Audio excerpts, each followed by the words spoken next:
Notice to all, this program discusses issues about abusive politicians and abusive individual rich people who abuse the rights of our fellow citizens who are oppressed. This program does not intend to harm anyone. This program is fighting for the rights of our countrymen oppressed by oppressors. Epipanyo Labrador, komentaristang walang inurungan, walang kinakatakutan, komentarista nagsasabi ng katotohanan lalo na kung pinaglalaban ay para sa mga maralita at sa mga inaapi ng mga tao mapang-abuso sa kanilang mga kapangyarihan. Epipanyo Labrador, tagapagtanggol ng bayan!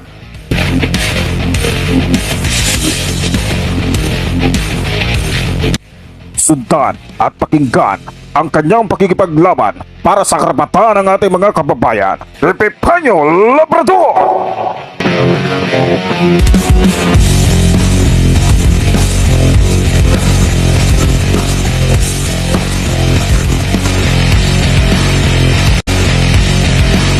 Ay, 4, 3, 2, 1.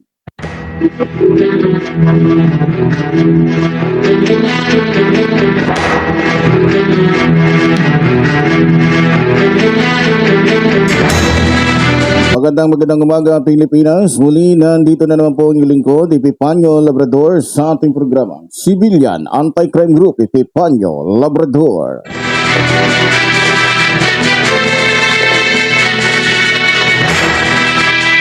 At syempre sa ating pagkakatuloy, binabati po natin ang ating mga kapatid Luzon, Visayas, Mindanao na patuloy po na nakasabay-bayan tumututok dito sa ating programang Civilian Anti-Crime Group, Epipanyo Labrador.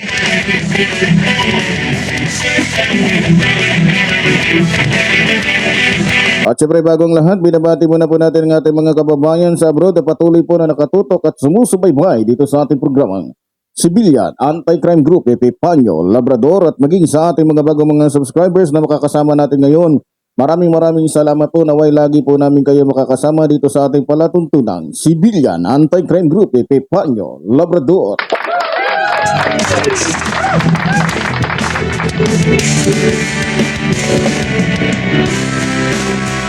At sa umagang ito mga minamahal ko mga kababayan, binabati din po natin ang ating National Vice Supreme Commander Roldan Dumdum. At sa ating mga kapatid dito sa ating samahang Civilian Anti-Crime Brotherhood.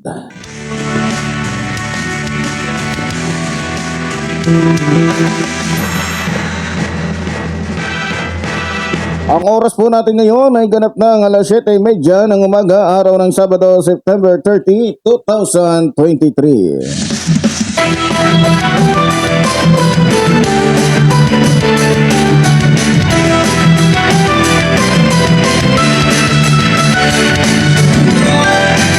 Sa umaga pag ito ay pag-uusapan ho natin itong gaganapan na nangyari ho dyan sa bansang Timor na kung saan ay nagkita ho di umano itong dating senator si Manny Pacquiao at maging si Arnie Tevez na isa ng tinuturing na terorista.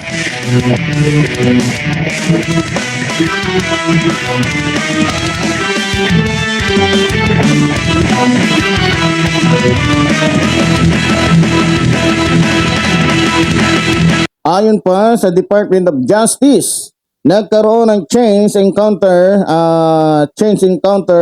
sa Timor-Leste sina dating Negros Oriental Representative Arnulfo Arnie Tevez Jr. at dating Senator Manny Pacquiao. Sinabi ng Department of Justice noong Biyernes, alam naman namin na doon talaga sa Timor-Leste ngayon si Arnie Tevez. Walang duda, sabi naman ni Attorney Labano. DOJ spokesperson Attorney Labano, Sinabi ni Miko Labano sa isang ambush interview.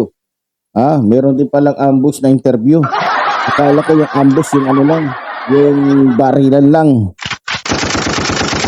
Meron din palang ambush na usapin. Ayon sa kanya, alam namin nasa Timor-Leste talaga si Tevez. Ngayon, sabi pa nga niya, walang duda kasi Kung dududa ka pa nun, nakita mo na. Tayo nga hindi nagduda eh. Ayon pa kay Clavano, nakakuha rin kami ng statement galing sa kampo ni former Senator Manny Pacquiao na ito ay isang chance encounter lamang po at hindi naman sinadya na magkita sila doon sa mismong airport ng Timor-Leste. Nakatanggap din kami ng pagpahayag mula kay dating Senator Manny Pacquiao na ito ay isang chance encounter at hindi nila sinasadyang makipagkita kay Tevez. Ayon kay Pacquiao, inimbitahan siya ni Pangulong Jose Ramos, Jose Ramos Horta at punong ministro kay Kala Siana. Ano to? Gusmao. Grabe ng mga apelyido to. Diyan sa Timor-Leste upang maging panauhing pagdangal sa pagdiriwang ng araw ng kalayaan ng Timor-Leste. Paliwanag ho ni ni Pacquiao. Ang mga viral video sa social media ay nagpapakita kay Tevez na naka-white t-shirt at salaming pang-araw. Nagtutulak sa karamihan at nakayakap kay Pacquiao. Kasi napanood ho natin doon sa, makikita nyo ho dyan. Abay, nagyakapan pa ho tong dalawa. Parang sabik na sabik si Pacquiao sa pagdating parang sabik na sabik si Tevez sa pagdating ni Pacquiao sa Timor-Leste.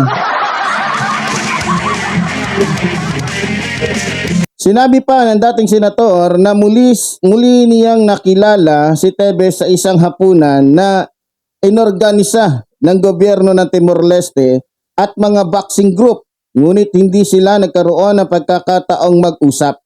Sabi ni Pacquiao na hindi niya alam na ang mapapatalsik na mambabatas ay nasa kaganapan at idinagdag na hindi siya bumisita sa Timor-Leste para nga naman dito kay Tevez.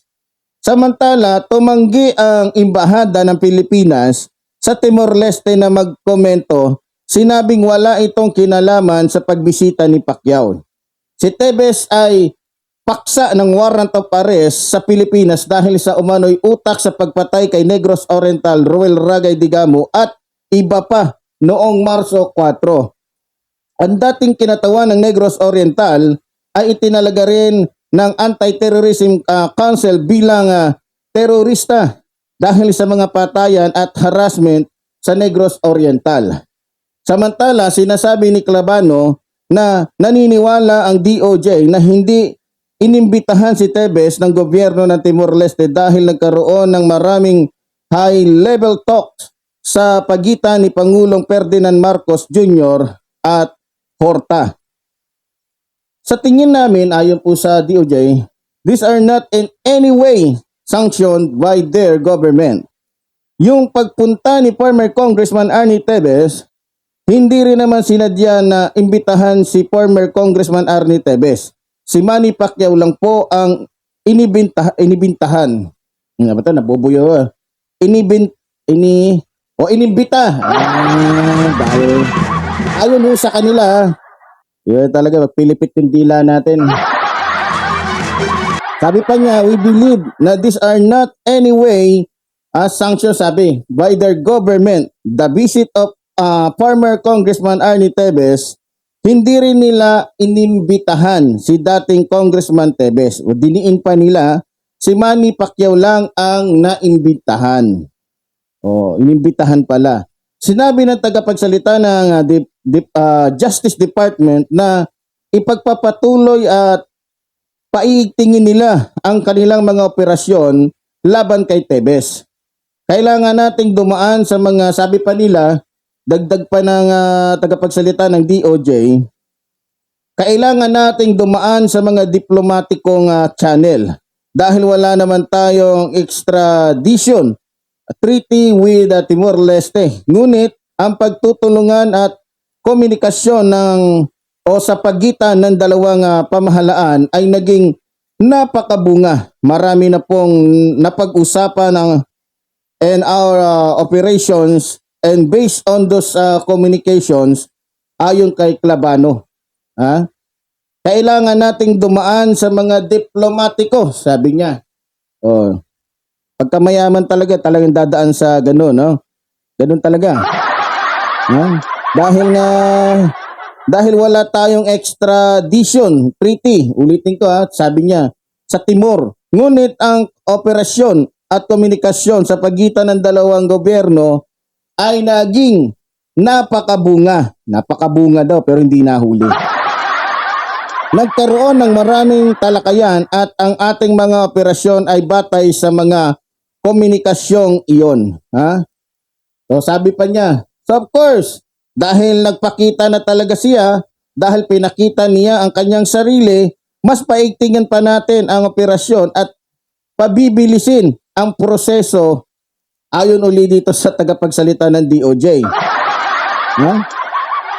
Grabe. Sinabi ni Clabano na inaasahan ng Justice Department na babalik si Tevez sa Pilipinas sa loob ng ilang buwan. O ilang buwan kaya? Pwede nga 100 buwan, 20 buwan. May numero buti pa tinglaro mo bago matapos ang taon. Ano ba talaga? Ulitin ko, sinabi ni Clabano na inaasahan ng Justice Department na babalik si Tevez sa Pilipinas sa loob ng ilang buwan upang harapin ang mga kaso laban sa kanya. Samantala, sinabi ni Clabano na inirekomenda nila sa nasumulat ang Malacanang sa United Nations at ipaalam sa kanila na may inilabas na warrant of arrest laban kay Tevez. Nauna nang sinabi ni Justice Secretary Jesus Crispin Remulla na hinihiling nila sa mga miyembrong estado ng UN na kilalanin ang kanilang tungkulin ng rendition na ibalik si Tevez sa Pilipinas para sa paglilitis.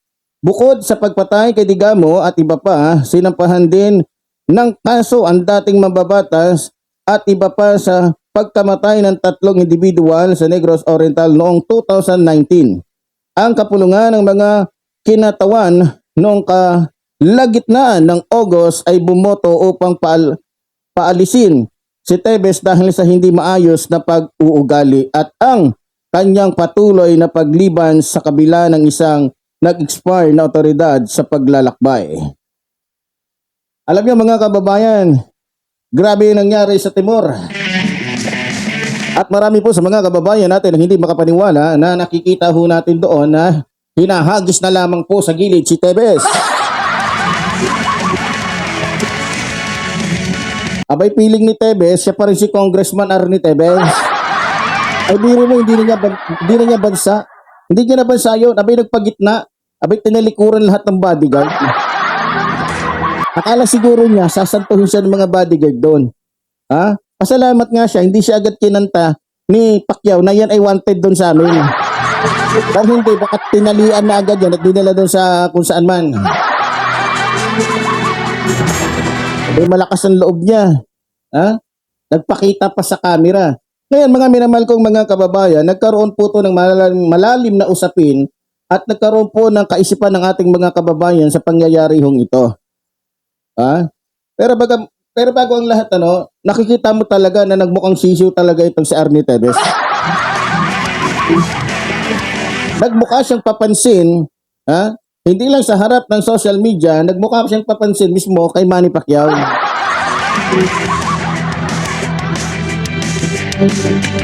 Yan ang sinasabi ko, darating talaga yung panahon, yung karma is real. Biro mo kung sa Pilipinas nangyari, hahawiin mo si Arnie Tevez, baka kinabukasan wala na yung bodyguard. O baka naman talaga hindi lang siya talaga kilala ng bodyguard, kaya hinawi siya ng bodyguard. Kulang na lang buhatin siya at itapon siya doon mismo sa sasakyan niya. Biro mo talagang mayaman si Arnie Tevez, makikita mo talaga yung sasakyan niya. Talo pa niya yung mga sasakyan ng yung mga convoy ni Manny Pacquiao. Ang gara na yung sasakyan. Kaya hindi imposible na makabili nga siya ng lupa't bahay doon. Tingnan niyo naman yung sasakyan niya. Diba? Nung nakita ng mga bodyguard na, ay, yung tinutulak ko pala bigatin. Siguro napaisip yun. Makikita din natin doon sa video nang si Manny Pacquiao ay bumaba mula sa eroplano, talagang sinalubong ho siya nito ni Tevez at talagang todo yung yakap niya. Para bagang may sinasabi siya dahil nakayuko siya, parang sinasabi niya, bakit ngayon ka lang dumating? Marami tayong pwedeng pag-usapan. Pakisabi na lang doon sa na total nandiyan, kausap mo naman yung presidente, pati yung ministro, sabihin mo wag ako ipahuli dito. Alam niyo mga kababayan, ayon po sa mga mahuhusay mag-analisa, ayon ho sa ating mga expert na mga analysis, madali hong sabihin ni Pacquiao na hindi sila nagkaroon ng pag-uusap. Pero, pinag-aralan ho ng mabuti ng ating mahuhusay na mga analysis. Huwag niyong kalilimutan na pwede pong magkaroon ng komunikasyon si Arnie Tevez at si Pacquiao sa pamamagitan ho ng text o chat, sa pamamagitan po ng social media. Maaring doon pa lang ay nag-usap na ho sila. Huwag natin kalilimutan na malaki po ang utang na loob ni Arnie Tevez kay Pacquiao. Kung maalala ninyo, inendorso ho ni Tevez si Manny Pacquiao sa Negros Oriental para sa pagiging presidente ng ating bansa. Ibig sabihin, nag-effort siya, gumastos siya, nagpagod siya. Ngayon, ayon ho sa ating mga eksperto, may posibilidad na yung mga pangyayaring yun ay drama. Sinadya ni Arnie Tevez na ipakita yung ganon at binripping naman ng ibang bodyguard na itapon niya yan para ibig sabihin, inisnab ko si Tevez.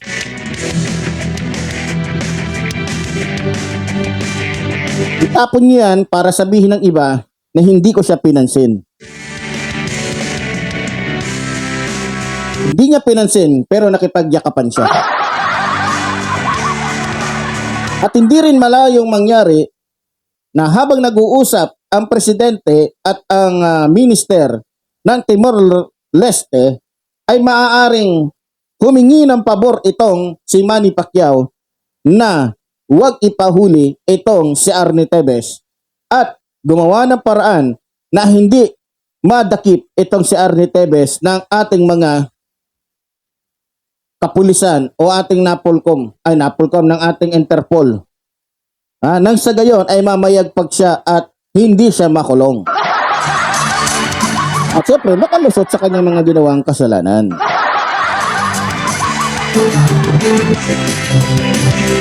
Mga kababayan, nakakalungkot po isipin, ayon po sa ating mga kaibigan at inano ko rin pong mabuti. Huwag natin kalilimutan ni si Manny Pacquiao ay Pilipino ho at naninirahan ho sa ating sariling bansa. Alam ho ni Pacquiao na si Arnie Tevez ay may warrant of arrest. Alam ho ni Pacquiao na itong si Arnie Tevez ay nakapatay ng isang gobernador dito ho sa ating bansa. Alam ni Pacquiao na itong si Arnie Tevez ay nakapatay ng mga inosenteng tao dito sa ating bansa na kung saan nadamay ho sa pagkamatay ni Roel Ragay, digamo, na isang gobernador sa buong Negros Oriental. Ito po ang tanong ng ating mga kababayan.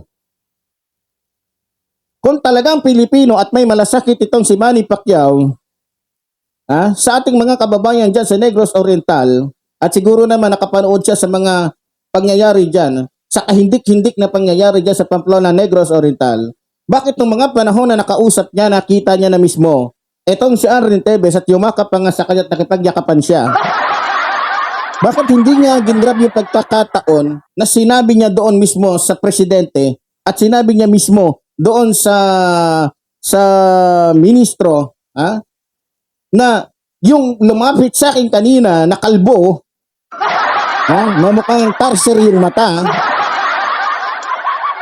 yun ay pinaghahanap sa aming bansa. Baka pwede naman i-hold nyo, baka pwede naman ipahuli mo, baka pwede naman ano mo at madali na lang maipasa yung warrant of arrest. Madali na lang papuntahin dito yung mga tao. Siguro naman, kung ginawa niya yun, siguro hindi aabot ng 2 araw para makarating doon yung ating mga Interpol.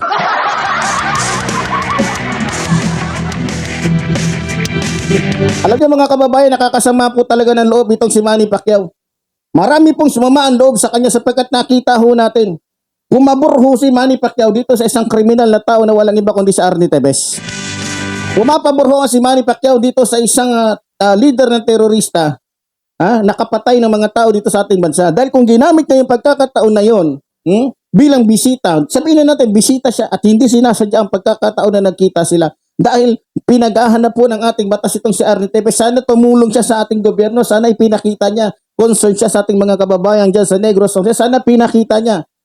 Bilang isang Pilipino mayroong pagmamalasakit at mayroong awa sa ating mga kababayan na naghihintay ng hustisya at naghahangad na katarungan. Sana ginamit ho niya yung pagkakataon na yon para mahuli agad si Arnie Tevez. Di ba? Kung ako si Manny Pacquiao, pagpalagay ko may utang na loob ako sa iyo. Pero bilang isang Pilipino na taga Pilipinas, gagamitin ko yung pagkakataon na yun. O teka mga bodyguard, itong nasa likod ko, itong sumisip-sip sa akin, itong yumakap sa akin. Ito ay wanted sa amin. So para makatulong ako sa aming bansa at magkaroon ng agarang agaran na pagkahuli dito kay Arnie Tevez, pwede ba yung sasakyan at saka yung paki-monitor to kung saan pupunta to para maitimbre ko din sa aming bansa na doon pumunta ito ang bilang pabor. Pero hindi sabihin na natin na ang pagpunta niya doon pagbisita lang, pero bilang isang Pilipino siguro kung meron sigurong reward yun na 100 milyon, siguro tinuro na ni Tevez ito, hulihin nyo. Ang kinasasama po ng loob ng ating mga kababayan dyan sa Negros Oriental, dito kay Manny Pacquiao, porket siya ay inendorso at naging partido niya itong si Tevez, ay hindi na niya ginamit yung kanyang pagka-Pilipino. Alalahanin nyo si Manny Pacquiao po ay colonel ng Military Reserve Army. Reserve Army. Ang ranggo nito ay colonel. Alagad siya ng batas sa madaling salita. Bilang alagad ng batas, pwede niyang hulihin Si Tevez, pare, pasyensya na. May kamera. Bilang Pilipino. Sana sinantabi mo na saglit ni Manny Pacquiao yung kanyang pagiging bisita. Diba? Alang-alang sa bansa niya. Alang-alang sa mga biktima. Lumalabas dito na itong si Manny Pacquiao ay makasarili. Hindi nga natin alam, baka pag-uusap nila doon ng presidente, pati ng minister, sinabihan niya na agad, pakiano naman yung yung kaibigan ko, paki-assist naman. Sana hindi kayong pumayag na mahuli at maano dito si Tevez kasi malaki utang na loob ko dyan. Nung tumakbo kong pagka-presidente, yan ang tumulong sa akin. Hindi malayong gawin niya yun. Bakit? Kung talagang galit siya kay Arnie Tevez, hindi siya nakipagyakapan. Ang higpit pa nga ng yakap Dito natin makikita yung mga nanungkulan sa ating bansa na pag nagsalita kala mo tunay na Pilipino. Pero ang totoo hindi. Ang importante sa kanya yung kasikatan niya, ang importante sa kanya yung sarili niya, ang importante sa kanya na mayroon siyang mga kaalyado na mga kriminal katulad ni Arnie Tevez.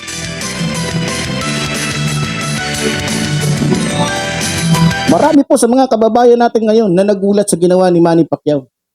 Na binaliwala niya, hindi niya, kasi ito namang DOJ, isang ugod din ng katangahan, meron to 100% merong katangahan, kabubuhan, kainutilan.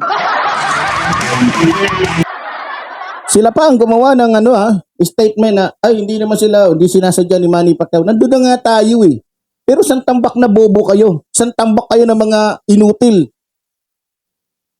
Nakalimutan nyo na Reserve Army.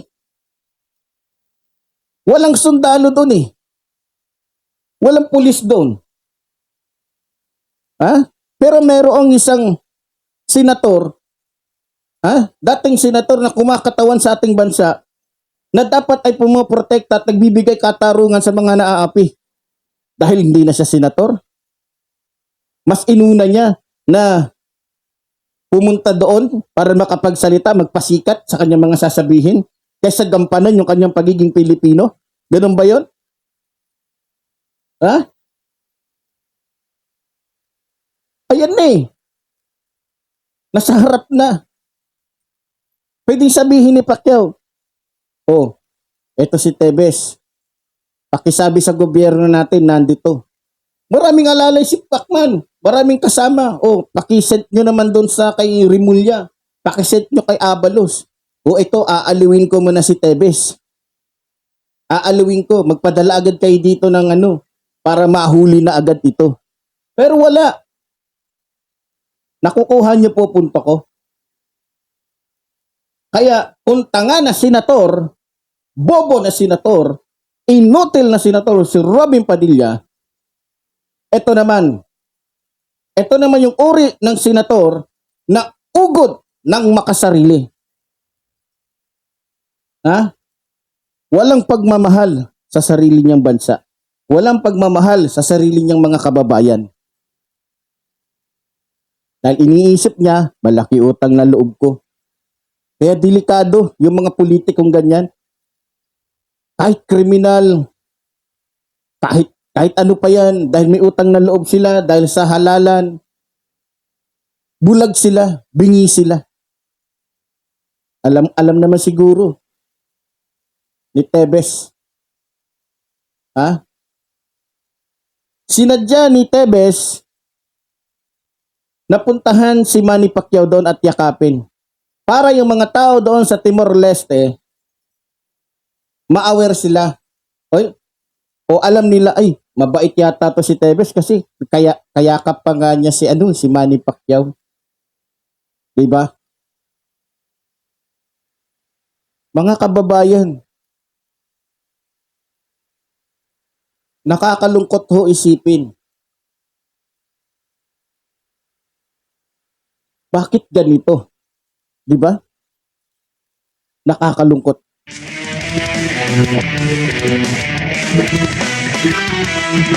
Sabi naman ng DOJ na halata na nagpapapogi lang, paiigtingin daw nila yung paghuli. E kung nung araw na yon, tinawagan agad sila ni Manny Pacquiao at nakipagtulungan si Manny Pacquiao para kasi kung yun ay pinasundan agad, pinasundan agad para alam kung saan, hindi na hiniwalayan, automatic huli na agad. Pero dahil yung kanyang kapakanan lang iniisip niya, dahil bisita siya, dahil bisitang pandangal siya, doon madangal siya. May dangal siya, pero pag uwi niya na Pilipinas, wala na yung kanyang karangalan. Dahil sa ginawa niya. O di pinakita lang ho ni Pacquiao na yan ang sistema ng ating bansa. Kaya napakaraming mga politiko na hindi nananagot basta-basta sapagkat karamihan sa kanila ay may mga kaalyado na mga sikat, kilala na pwede silang protektahan. Pwede silang tulungan. Pwede silang itago. Pwede silang depensahan. Tama po ba? Wala. Bayani sana si Manny Pacquiao. Pero sa puntong ito, isa kang traidor ng bansang ito na walang paki-pakinabang. Ano pa kaya kung naging presidente ka? Ilang Arnie Tebes pa kaya ang makakaharap mo na magiging bulag at bingi ka sa katotohanan?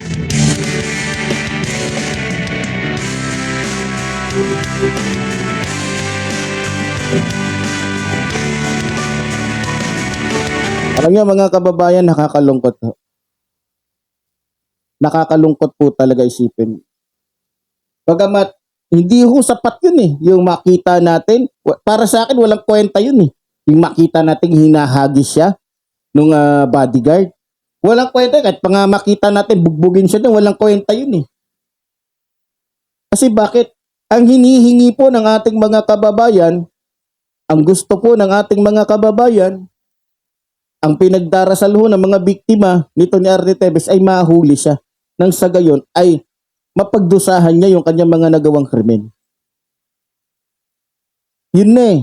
Yun na sana yung maibibigay na tulong. Yun na sana yung maibibigay na pinakamalaking tulong na magagawa ni Pacquiao. Mas matutuwa pa tayo nung pagharap ni Tevez, biglang sinapak niya. Tapos natulog. Siguro ang laking punto yun. Pagyakap, salubungin agad ng uppercut. Diba? Pero wala. Imbis na magalit si Manny Pacquiao dahil sa ginawa nitong kanyang kaibigan sa ating mga inosenteng mga mamamayan dyan sa Negros Oriental, abay, kulang na lang makipaghalikan. Kulang na lang makipag-lips to lips. Tignan nyo sila, para silang tambal tako nung nagyakapan. O ang tuwa si Tevez, siguro sabi ni Tevez, salamat. Salamat. At na lang, kausapin mo na lang yung presidente, pati yung hindi naman naintindihan ng mga Timor-Leste yung salita natin doon eh. O siguro habang nakayuko siya, pagkakataon na natin to bro, na makausap mo yung presidente, pati yung minister, na huwag silang pubayag na mahuli ako dito. Ha? Siguro tumatanaw talaga ito si Manny Pacquiao ng utang na loob kay Tevez. Dahil alam nyo na, hindi naman 100,000 lang ang pwedeng gastusin ni Tevez kung tutulong siya sa, diba? Kaya nga malakas ang loob niya na sumingil sa mga ibang congressman dahil milyon-milyon ang tinutulong niya. Alam niyo mga kababayan, buti na lang ho, hindi ho natin na iboto si Manny Pacquiao bilang presidente. Dahil kung siya ang naging presidente at hindi si Bongbong, malamang hindi magkakaroon ng kaso to.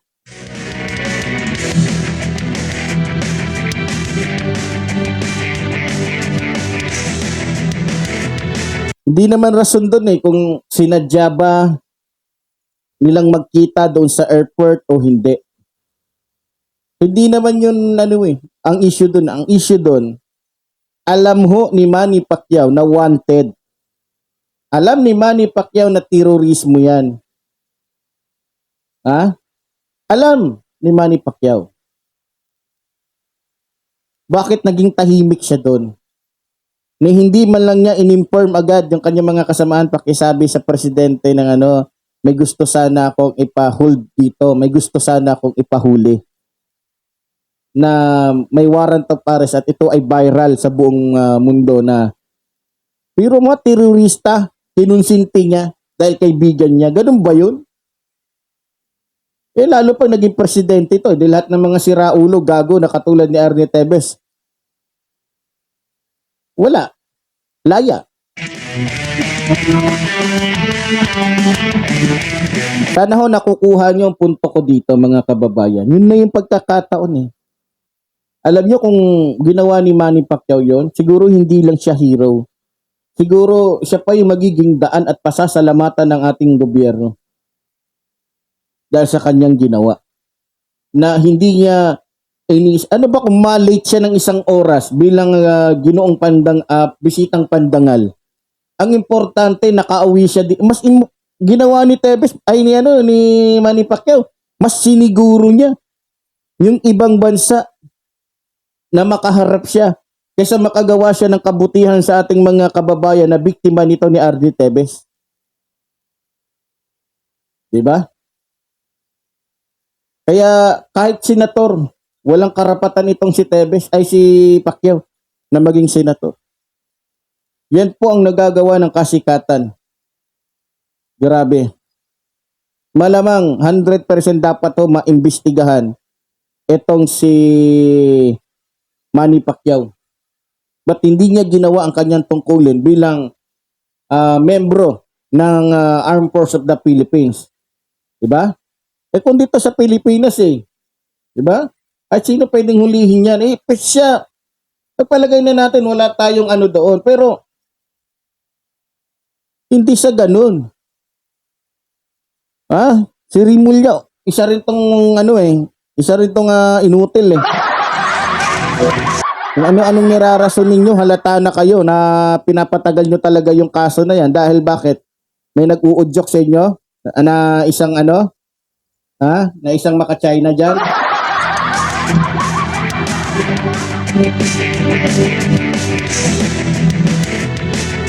Marami yung dismayado ngayon kay Pacquiao. Inuna ho niya ang sarili niya kaysa yung mga kababayan na makatulong siya sa kababayan niya.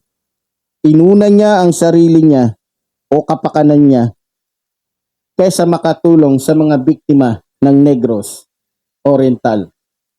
Yan po ang katotohanan.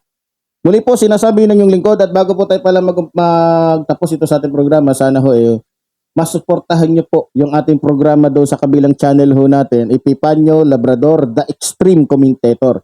Doon po sa mga solid natin sa mga tunay ho nating mga subscriber. Sana ho masuportahan niyo po yon. At sana ho, para ho kayo'y makatulong dito sa ating programa, tulad po ng sinasabi palagi ng inyong lingkod, pakiusap naman po. Lahat to ng mag-i-skip ng ads, kukulamin ko po. Kaya sana huwag niyo pong i-skip yung ads ng ganun po ay makatulong po kayo. Kapag tayo po ay alam niyo naman po ang ating sitwasyon. Nang tayo naman po ay makapagbigay ng pambaon man lang sa aking mga anak. At alam niyo naman po kung ano ang sitwasyon. Pero syempre, aalma ho dito yung mga kalaban natin. Alam na ho natin yan. Wala namang sasabihin sa akin na mabuti yung mga yan dahil alam nila, tinitira natin yung mga amo nila. Pero isa lang masasabi ko, ngek-ngek mo. Pero ito naman sa mga kababayan natin, na solid natin na subscriber at taga-suporta dito sa ating programa, maraming salamat po sa inyong lahat at utang na loob ko po sa inyong lahat. Galit na naman dito yung mga kalaban natin. Muli po, sinasabi ninyong lingkod, mabuhay ang ating inang bayan, mabuhay ang nagmamahal sa ating inang bayan. Maraming salamat po.